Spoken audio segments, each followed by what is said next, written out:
En 1945, los pilotos británicos y estadounidenses llevaron la muerte y la destrucción a Alemania.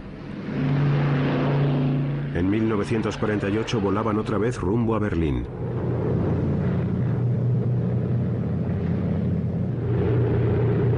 Esta vez iban a mantener viva la ciudad.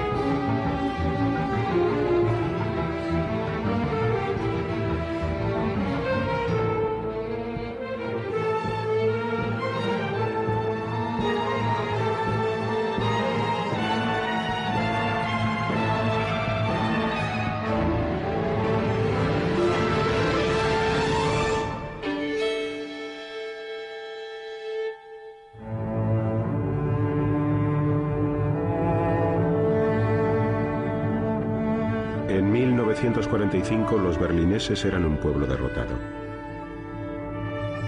Su destino estaba en manos de rusos, estadounidenses, británicos y franceses, conquistadores del territorio alemán. Dividieron Alemania en 4 zonas de ocupación: soviética, estadounidense, británica y francesa. 3,5 millones de berlineses vivían en una ciudad situada a unos 200 kilómetros detrás de las líneas rusas. Berlín estaba unida con Alemania Occidental por medio de una autopista y un ferrocarril que atravesaban la zona soviética.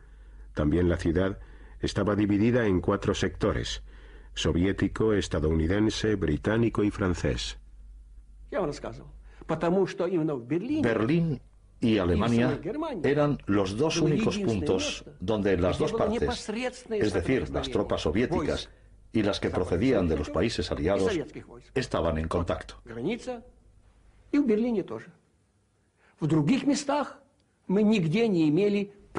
En otros lugares no existía contacto alguno entre las dos fuerzas armadas. Y ese fue uno de los motivos por los que Berlín se convirtió en un campo de batalla de la Guerra Fría. Durante años, la existencia de los berlineses había sido muy precaria. Los alimentos escaseaban y la moneda carecía de valor. El mercado negro era el rey. Utilizábamos todo tipo de productos para hacer trueques. Si un fumador recibía cigarrillos con su tarjeta de racionamiento, los cogía gustoso porque luego podía cambiarlos por algo más útil. Naturalmente, todos lo hacíamos. Los cigarrillos eran nuestra moneda. El mercado negro era lo único que nos mantenía con vida. El secretario de Asuntos Exteriores británico, Ernest Bevin, tenía un plan para Alemania. No le gustaban los alemanes, pero creía que la recuperación europea dependía de ellos.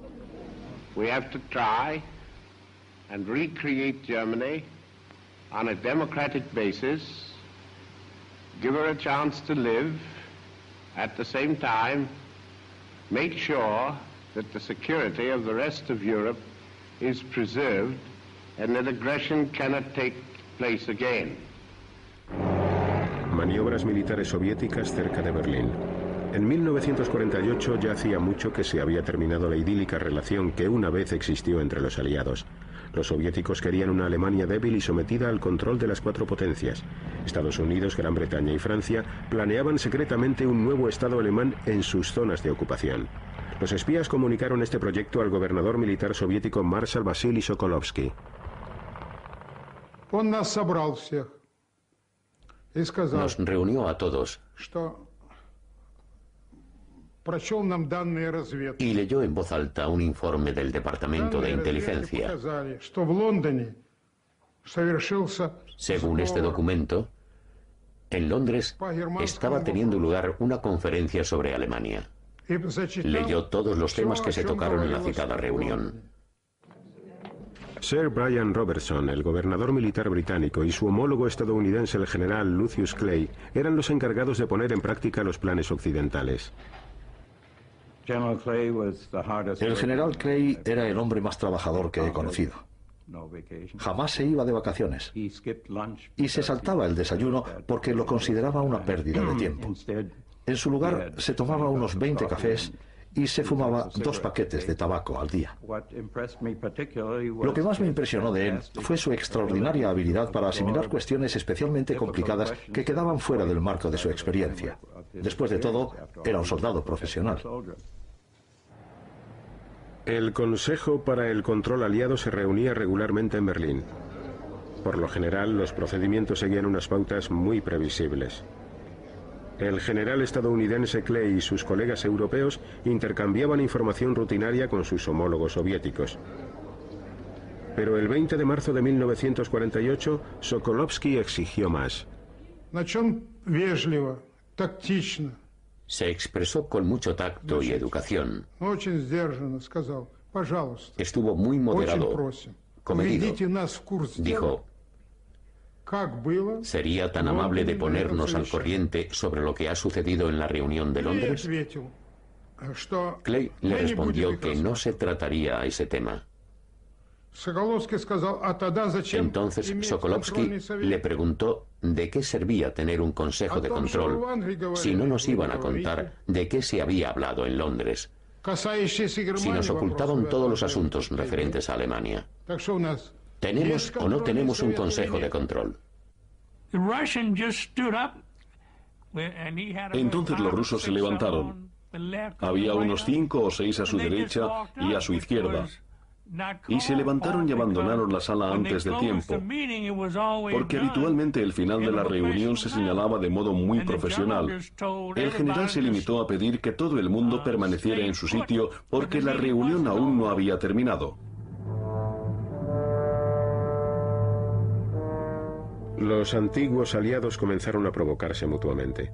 Occidente no tenía intención de moverse de Berlín, pero sabían que los soviéticos querían que se marcharan. Temían que Stalin se arriesgara a recurrir a una guerra para conseguir su objetivo. Los aliados occidentales planeaban una reforma monetaria en sus zonas. De este modo acabarían con los especuladores del mercado negro porque sus antiguas monedas perderían todo valor. Los alemanes estarían atados a Occidente. Nadie le comunicó esta iniciativa a los rusos. Día de la Liberación, 1948. En la zona soviética, Stalin había unido los partidos comunista y socialista. La nueva agrupación, el Partido Socialista Unificado, se echó a la calle para demostrar su fuerza. Incluso había algún ataque contra Winston Churchill. El verdadero objetivo de los manifestantes era el ayuntamiento, en alemán Magistrat, que pretendía gobernar a todo Berlín con las directrices occidentales. La mayoría del ayuntamiento de la ciudad de Berlín, respaldada por los socialdemócratas y los cristianodemócratas, creía que con la reforma monetaria se produciría un inmediato repunte en la economía. Estaban convencidos de que aumentarían de manera especial las inversiones por parte de los empresarios. Por otro lado, los concejales del Partido Socialista Unificado lo consideraron una amenaza para la aún incompleta nacionalización de las propiedades que habían pertenecido a las grandes empresas, a los criminales de guerra y a los miembros del partido nazi. En definitiva, a todos aquellos a los que el Partido Socialista Unificado culpaba de haber apoyado a Hitler en 1933. Este fue el escenario de un enfrentamiento entre el Partido Socialista Unificado y sus oponentes favorables a la política occidental. Este grupo estaba liderado por Ernst Reuter, cuya familia había tenido que huir de Hitler.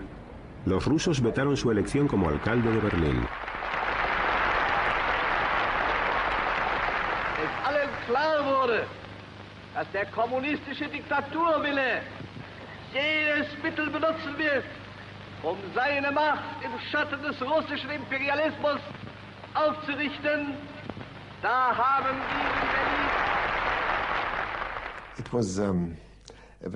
La atmósfera era muy tensa en aquellos momentos y había muchas posibilidades de que los rusos trataran de imponer su poder en esa parte del país. Y me refiero a la ciudad de Berlín, por supuesto. La situación era tan grave que en algunos momentos temimos tener que volver a salir huyendo de una dictadura. Los alemanes occidentales hicieron colas para recoger su nueva moneda, el marco alemán. Cada persona podía cambiar 40 marcos y nada más que 40. El resto de las monedas antiguas carecía de valor. Los soviéticos contraatacaron estableciendo su propia nueva moneda que, insistían, sería la misma para todo Berlín. Poder monetario y político eran sinónimos en aquella época. Por ello era tan importante introducir la moneda occidental, el marco alemán, en la zona este de Berlín y evitar que sus habitantes adoptaran la moneda de Alemania del Este. Ernst Reuter había convencido al general Klein y a los aliados occidentales para poner en circulación el nuevo marco alemán en Berlín Oeste. La nueva moneda, que llevaba un sello en forma de B por Berlín, comenzó a utilizarse en los sectores occidentales el 23 de junio.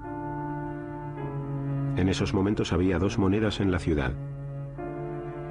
Los berlineses descubrieron que los marcos alemanes occidentales tenían más valor que los otros.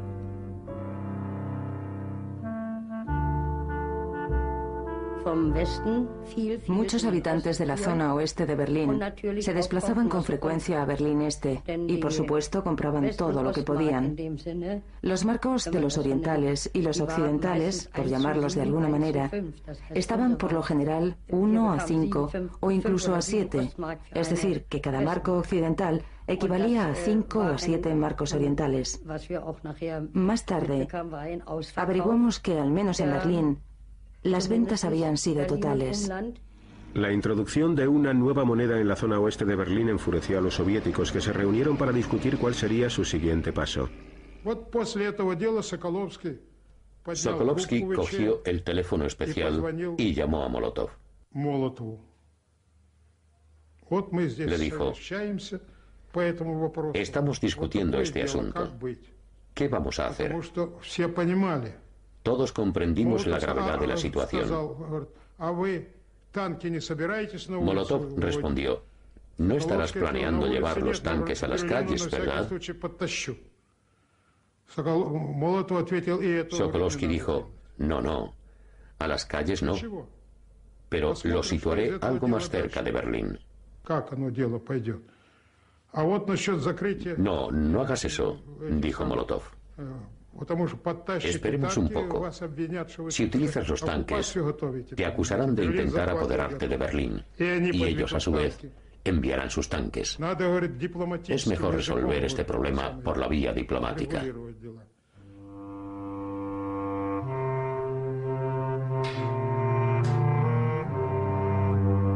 Los soviéticos bloquearon todas las carreteras principales, ferrocarriles y cualquier vía de conexión entre Berlín Oeste y Alemania Occidental. No concentraron sus esfuerzos en sellar todas las carreteras, pero ahora resultaba imposible efectuar la entrega de las 12.000 toneladas de provisiones en carbón y alimentos que Occidente enviaba a Berlín todos los días. Los soviéticos cortaron el abastecimiento de electricidad a las fábricas y oficinas. Los berlineses de la zona occidental poco podían hacer al respecto, pues la Unión Soviética había desmantelado para indemnizaciones la única central eléctrica de la zona.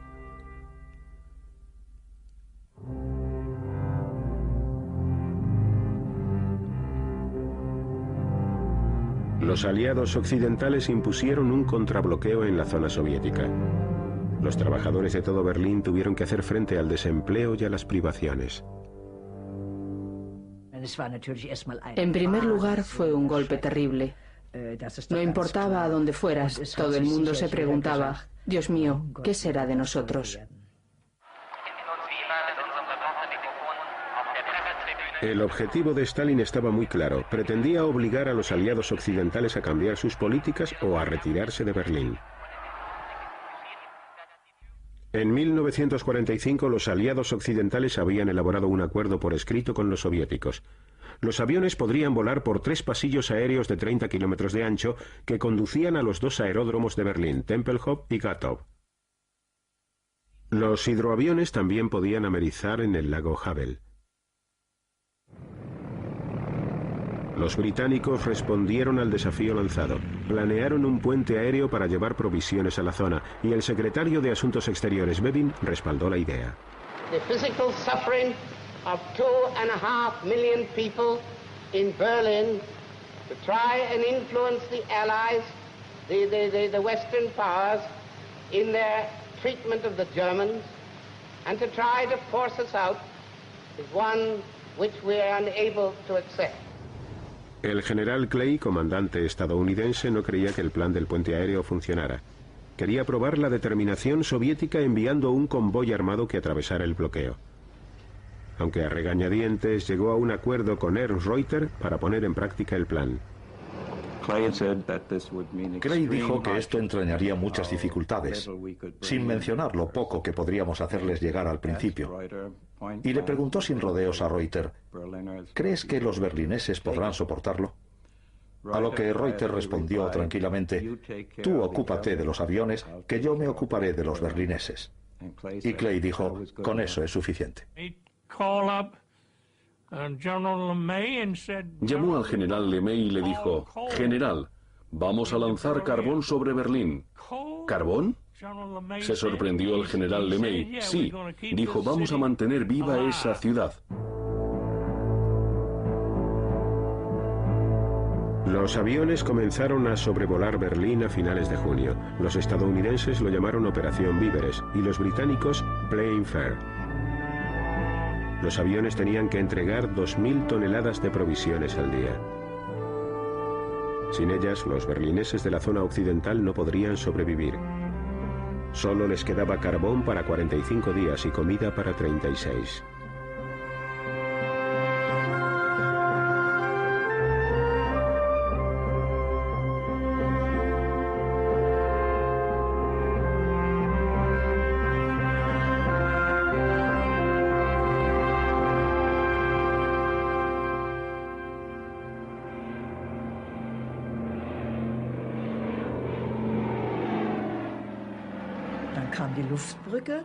Comenzaron con el puente aéreo, que fue acogido con un entusiasmo increíble por parte del pueblo.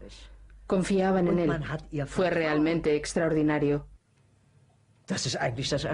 La gente pensaba, ¿por qué no va a funcionar? Ya habían lanzado bombas sobre Berlín. ¿Por qué no iban a ser capaces de lanzar patatas?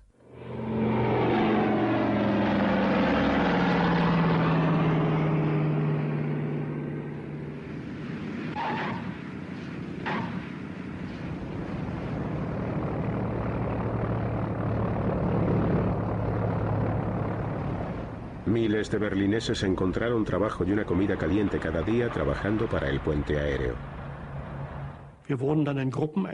Nos dividimos en grupos de trabajo controlados por un supervisor estadounidense. Uno a uno los grupos se encargaban de recibir a los aviones a medida que estos iban llegando. Id al siguiente avión. Los aviones de mayor tamaño transportaban 9 toneladas cada uno. Podíamos descargar un avión en 7 minutos aproximadamente, y eso eran casi 9 toneladas de carbón. Los británicos contrataron los servicios de operadores civiles.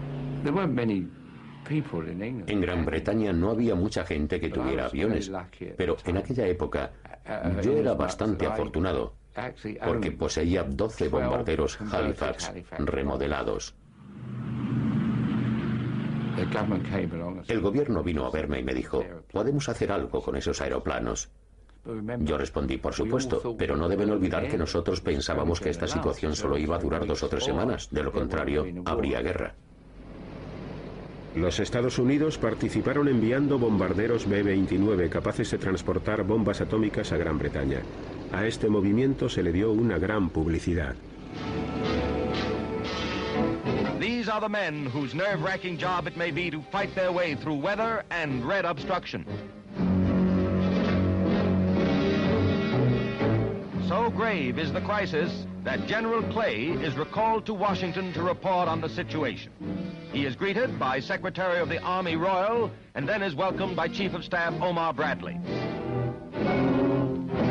On his shoulders may rest the responsibility for peace or war, and the Commander-in-Chief at the White House awaits his appraisal of the most explosive situation yet in the struggle between East and West. Clay solicitó una vez más que se le permitiera enfrentarse a los soviéticos con un convoy armado. Si los soviéticos se hacían a un lado y dejaban pasar el convoy, seguiría habiendo paz. Si optaban por negarle el paso, entonces habría guerra. Era así de sencillo. Pero lo último que deseaba el presidente Truman en este mundo era que nuestro país se viera inmerso en otra guerra mundial, puesto que acabábamos de salir de una. De modo que no hubo convoy armado, sino más aviones para seguir adelante con el puente aéreo. Since I have been in Washington, I have been assured of an additional supply of C-54s, which carry 10 tons, to replace the C-47s. And this will enable us to build our airlift up to 4,500 tons a day. This tonnage will enable us to maintain Berlin indefinitely while we try to find a peaceful solution to the Berlin problem. En agosto, Stalin acudió a un espectáculo aéreo cerca de Moscú. Confiaba que el bloqueo que la Unión Soviética había decretado sobre los sectores occidentales de Berlín bastara para obligar a los aliados a volver a la mesa de negociaciones. Pero el tiempo no estaba necesariamente de su parte. El contrabloqueo occidental de carbón, acero y máquinas herramientas estaba empezando a hacerse notar. Cuando los diplomáticos occidentales solicitaron reunirse con él, aceptó.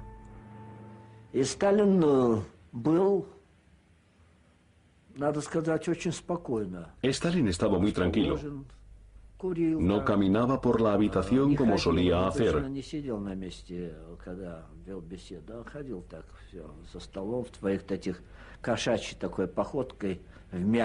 En circunstancias normales hubiera ido de arriba a abajo como un león en su jaula, pero esta vez no. Permaneció sentado fumando.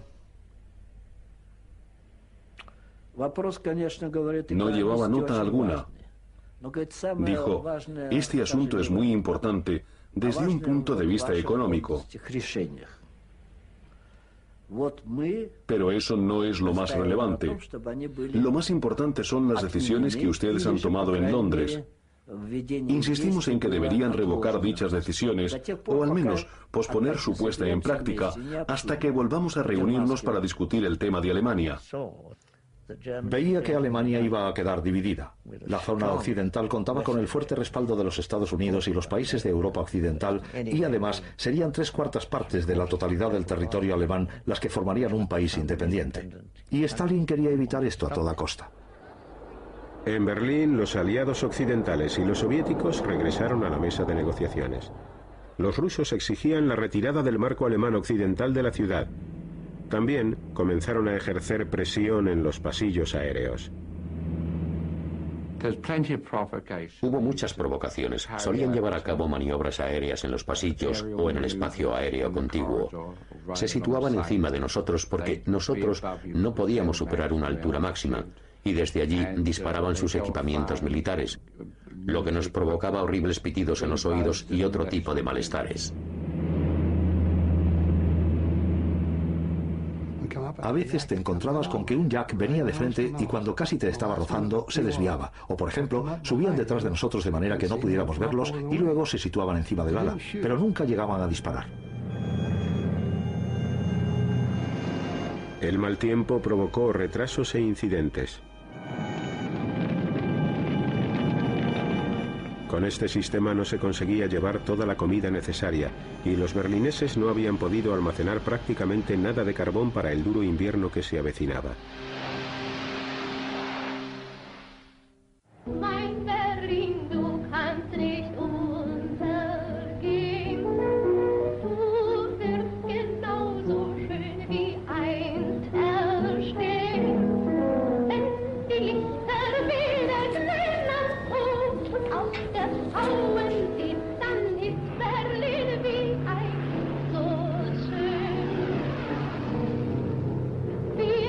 sabían que estaban viviendo al borde del abismo. Solo había electricidad durante 4 horas al día.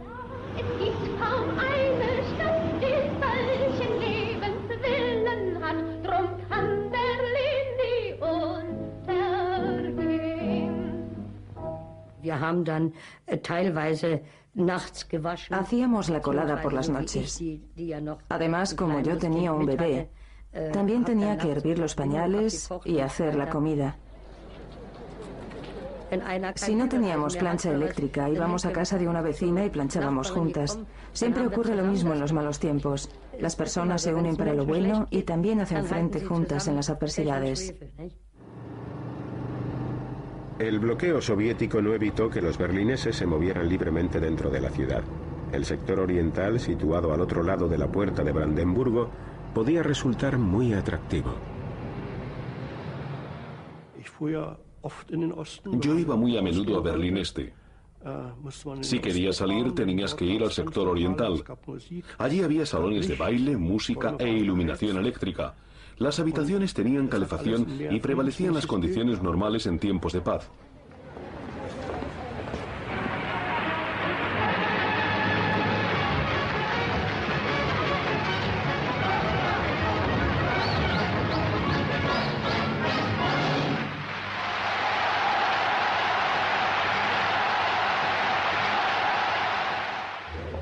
Los rusos ofrecieron a los habitantes de la zona oeste de Berlín la oportunidad de comprar comida en el sector soviético.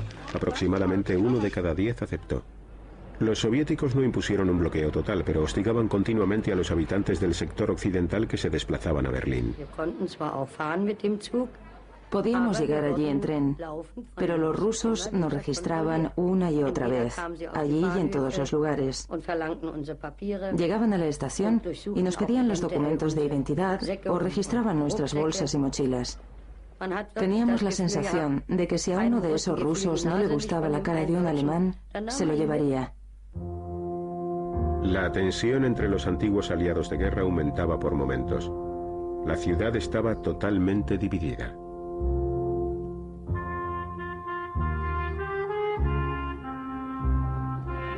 El 6 de septiembre, un grupo de activistas encabezado por comunistas se reunió en un pleno del ayuntamiento en Berlín Este. Estaban buscando problemas. No se trataba de un arrebato espontáneo del pueblo. Estaban absolutamente en contra de las manifestaciones a las que los miembros y simpatizantes del partido habían recibido órdenes de asistir. Pretendían disolver el antiguo ayuntamiento.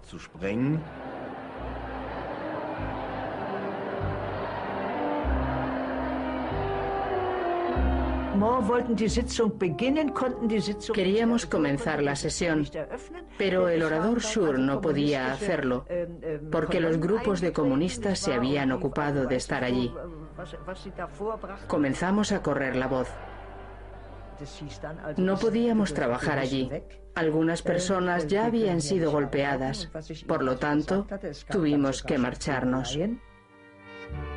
Los concejales celebraron la reunión del ayuntamiento en la seguridad de Berlín Oeste.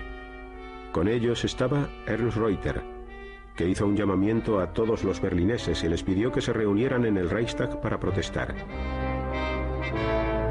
La radio del sector estadounidense difundió la noticia. Como carecíamos de energía eléctrica, teníamos coches con altavoces que se paseaban por las calles varias veces al día dando las noticias. Un actor muy bueno se encargaba de grabar las cintas. Berliner und Berlinerinnen, Ihre Stadt ist in Gefahr, your city is in danger. Berlineses y berlinesas, vuestra ciudad está en peligro. Los ciudadanos acudieron a la cita, se congregaron cientos y cientos de personas ante el Reichstag. El pueblo de Berlín ofreció una demostración de unidad. En nuestras cabezas solo había lugar para un pensamiento. Seguimos unidos contra los rusos y apoyamos a los aliados occidentales. Unos 300.000 berlineses, muchos procedentes de la zona este, se reunieron en el Reichstag. Los políticos berlineses opinaban que existía la posibilidad de que los aliados occidentales estuvieran dispuestos a llegar a un acuerdo con los rusos, acuerdo que iría en detrimento de Alemania. Asistieron a esta reunión para demostrar que la población de Berlín creía en su libertad y en la democracia.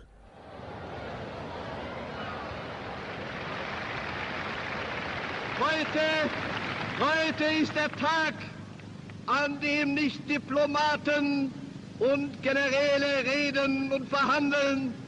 Heute ist der Tag, wo das Volk von Berlin seine Stimme erhebt. Ihr Völker in Amerika, in England, in Frankreich, in Italien, schaut auf diese Stadt und erkennt, dass ihr diese Stadt und dieses Volk nicht preisgeben dürft, nicht preisgeben könnt.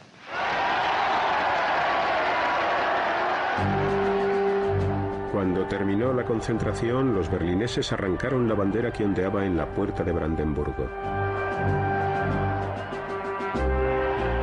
La policía del sector este y los soldados soviéticos abrieron fuego, hiriendo a 12 personas. Un joven berlinés resultó muerto.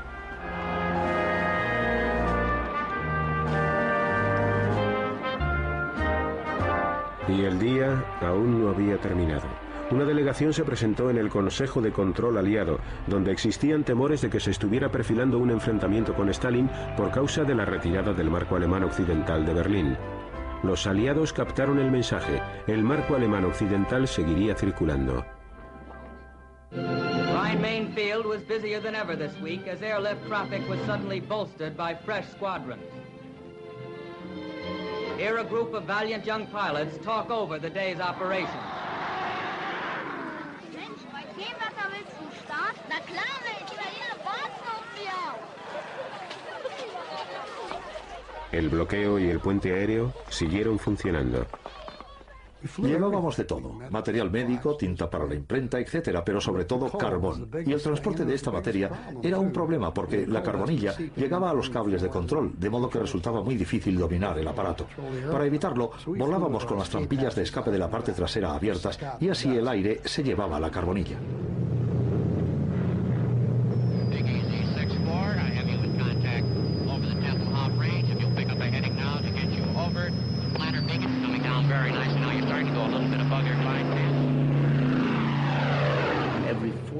Cada 45 segundos, aviones procedentes del oeste sobrevolaban Kleinmachnow, la academia más importante del partido, para aterrizar en Tempelhof.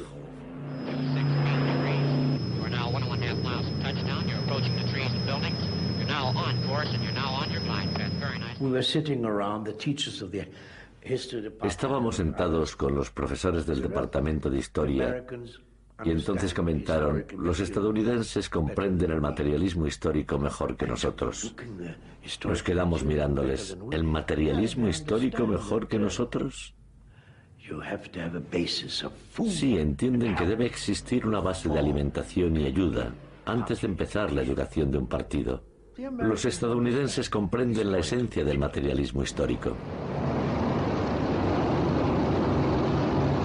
Los pilotos del puente aéreo podían realizar 3 misiones cada día. Un piloto norteamericano se llevó su propia cámara de 8 milímetros. Regresé a Berlín para grabar esta película desde dentro de las alambradas. Los chicos se acercaron desde su lado de los alambres, miraron mi uniforme y empezaron a hablar conmigo. ¿Cuántos sacos de harina tienes? ¿Qué vais a traer mañana? Enseguida dejaron el tema de la harina y pasaron al de la libertad. Mira, me dijeron, algún día tendremos lo suficiente para comer. Bastará con que nos traigas un poco. No nos abandones cuando haga mal tiempo. Con eso tendremos suficiente. Pero si perdemos nuestra libertad, nunca la recuperaremos. Esos chicos de edades comprendidas entre los 8 y los 14 años me impresionaron por su madurez y porque comprendían lo que era realmente importante. Halvorsen prometió a los chicos que regresaría con chicles y chocolate y que se los lanzaría desde el avión en pequeños paracaídas. Es war erstaunlich, was die alles mit ihren Flugzeugen hergebracht haben. Era increíble la cantidad de cosas que traían en sus aviones. Aún recuerdo que mi hijo pequeño estaba allí cuando los soldados estadounidenses lanzaron caramelos, chicles y chocolate en diminutos paracaídas.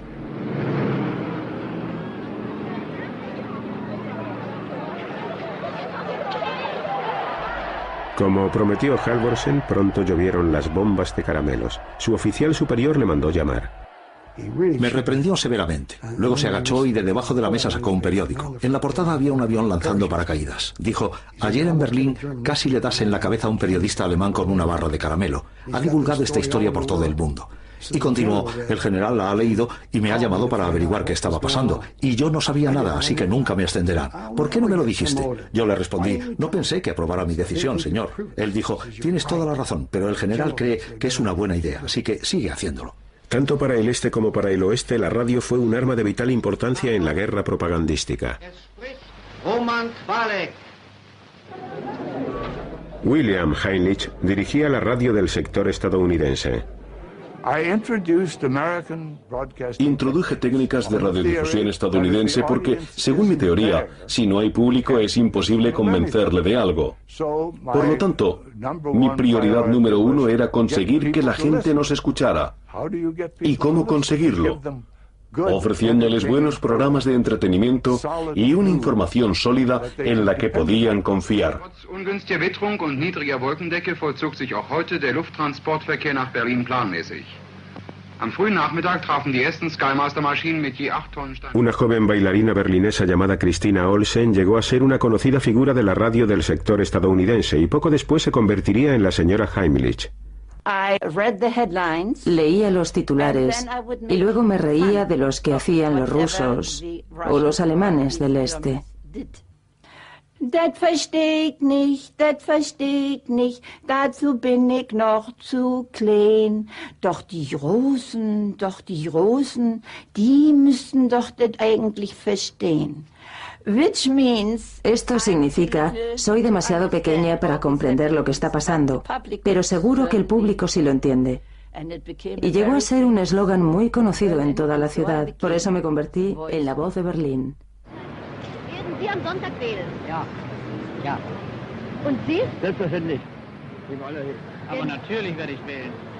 Darf ich Sie auch noch schnell fragen, ob Sie am Sonntag wählen? Aber selbstverständlich werden wir wählen. En diciembre de 1948, los berlineses de la zona oeste votaron para elegir una nueva alcaldía que gobernara su parte de la ciudad. El Partido Socialista Unificado, que dominaba el antiguo ayuntamiento en el sector soviético, boicoteó las elecciones. Por el momento éramos una ciudad dividida. No podíamos hacer nada al respecto. Nuestra supervivencia dependía de que consolidáramos unos lazos fuertes con la Alemania del Este. Ernst Reuter era el alcalde y Luise Schroeder su segunda, pero solo en la mitad de Berlín.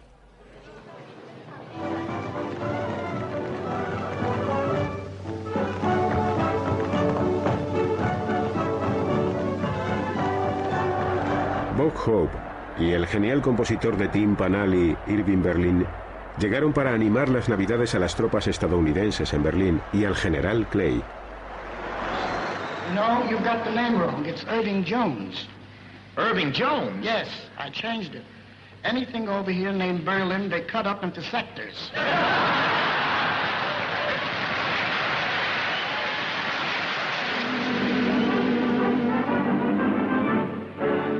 Long ago, a group we called the Air Corps helped win the war and took a bow. Not long ago, we cheered the fighting Air Corps. Let's see what's happened to them now.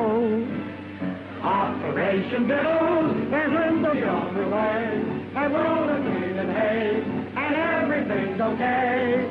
Operation Biddle, as in the night we go, we won't forget the blow against the one. La Operación Víveres, nombre en clave que utilizaban los estadounidenses para referirse al puente aéreo, por fin estaba funcionando gracias a un invierno desacostumbradamente suave. En la Pascua de 1949 se alcanzó la mayor cifra de toneladas transportadas en 24 horas, 13.000. El arriesgado plan había salido bien. Berlín podía ser abastecida indefinidamente por vía aérea. Vivíamos en Karlshorst y podíamos oír el ruido de los aviones que traían todo tipo de mercancías, desde chocolate hasta regalos de Navidad. No podíamos competir con eso. Nosotros éramos pobres y Occidente era rico. La idea del bloqueo había sido una locura y por supuesto estaba destinada al fracaso.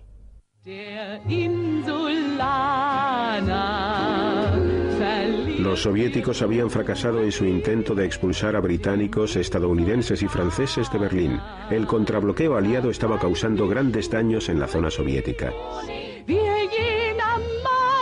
El 12 de mayo de 1949, Stalin admitió que la situación estaba igualada. Familiar with the old Russian habit of changing their minds when it suits them, seasoned campaigners could not quite grasp this new mood of cooperation.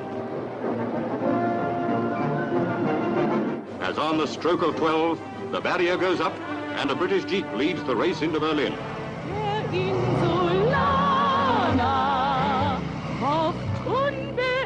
Muchas personas creyeron que el final del bloqueo de Berlín lo sería también de la Guerra Fría.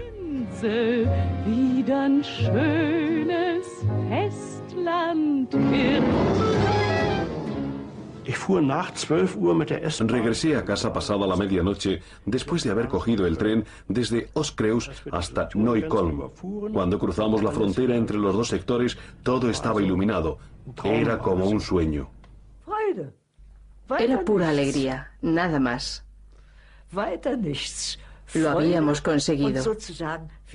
El plan había funcionado en el oeste. Era algo muy importante. Occidente había ganado. Para el general Clay había llegado el momento de regresar a casa. Tras un desfile de despedida, hizo una visita final a Berlín. Entonces me pidió que le acompañara a la ceremonia de despedida final que tendría lugar en el ayuntamiento. Adenauer y los oficiales alemanes más importantes estaban allí. Fue una ceremonia realmente impresionante. Y como suele suceder, nadie había pensado en poner un micrófono independiente para el orador. Esto ya me había ocurrido hace tiempo y significaba que cuando me llegara el turno de hablar, tendría que acercarme al general Clay para usar el micrófono. La luz era muy fuerte y gracias a ella pude ver que había lágrimas en sus ojos. I shall not use the English word goodbye, but rather try to say to you, Auf Wiedersehen. El día que el general Clay dijo Auf Wiedersehen, el jefe de la futura República Federal Alemana, Konrad Adenauer, se dirigía a los berlineses. Aus innerem Herzensdrang und erfüllt von tiefer Dankbarkeit für euren Kampf, für euer Leid, für eure Geduld, die jetzt zum Siege geführt hat. El periodo de la Guerra Fría en Berlín fue realmente el núcleo, la raíz de la democracia de posguerra en Alemania. La gente cada vez estaba más convencida de que, después de todo, los alemanes podían estar satisfechos de adoptar la democracia como forma de vida y de formar parte del mundo occidental.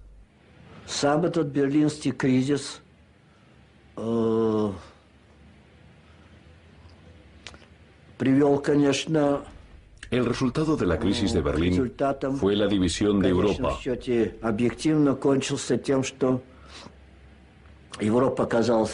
Ya se había constituido el gobierno en Alemania Occidental. Y 2 semanas más tarde, en nuestro sector, nació la República Democrática Alemana. Esta división afectó a toda la nación alemana. En abril de 1949, el sueño del secretario de Asuntos Exteriores Bevin de conseguir una alianza estratégica entre Europa Occidental y los Estados Unidos se hizo realidad con la firma del Tratado del Atlántico Norte. El éxito total del puente aéreo sobre Berlín sirvió para convencer a muchas naciones europeas que vivían con miedo de la necesidad de formar parte de la Alianza Atlántica, que proporcionaría la gran seguridad que se siente al saberse a salvo, a pesar de la proximidad de esas inmensas fuerzas rusas.